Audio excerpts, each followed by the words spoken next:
The MO of a demagogue. When the last president first took office, I was fine with his behavior. He was locally focused and disruptive, a bit of a maverick. Fine, get some suits out of their comfort zone, have allies pay their fair share, and stop allowing competitors to take advantage of our nice nature. But then on April 13th, 2020, on a tube, he says, when somebody is the president of the United States, the authority is total. And that's the way it's got to be. It's total. Whoa, where did that come from? Mentally, I revisited my 9th grade history and civics class, where the first lesson was power corrupts. Absolute power corrupts absolutely. We also read the Constitution, studied the 3 branches of our government and how they balance one another, and read the Bill of Rights and the following amendments. We also learned about the characteristics and behaviors of dictators and demagogues. In our schools, this info isn't taught anymore. Demagogues have 3 major characteristics. 1, to control and manipulate the population. 2, once in control of a democracy, appoint themselves dictator for life. And 3, destroy the democracy. Demagogues are the best in the world at controlling and manipulating human behavior. No one is better. They are like magicians. Demagogues seek to find an emotional appeal that works, rather than a logical one that overcomes reason and can be used to conquer the populace. For example, a tactic demagogues use to control and manipulate people is to fill their followers with hate.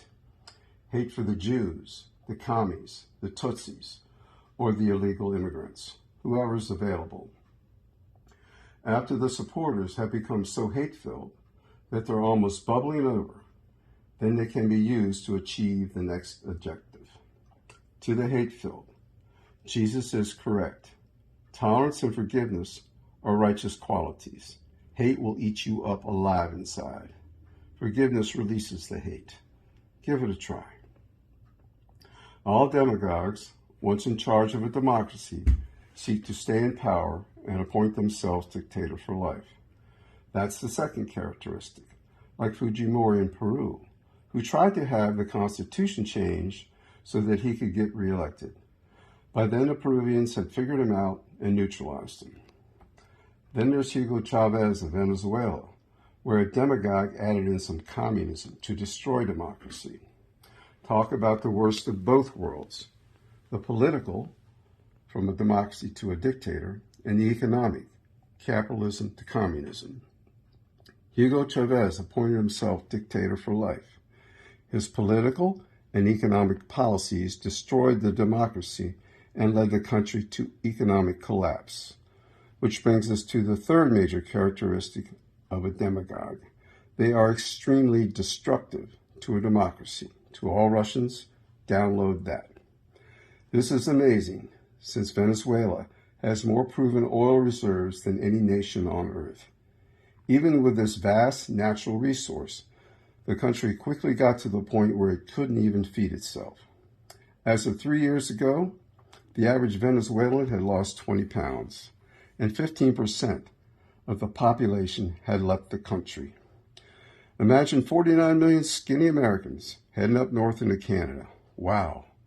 Nobody told me that it was this chilly up here. What do you say we do a U-turn and head down south and get us some tacos? Let's get to the point. If the people of any country are not willing to stand up, fight and die for their freedom, then they will have their freedom taken away. That is the way of the world. Have someone write it down and gorilla tape it to a desk in the Oval Office so we won't forget it. Teach it to our teenagers in a high school history class. Thank you.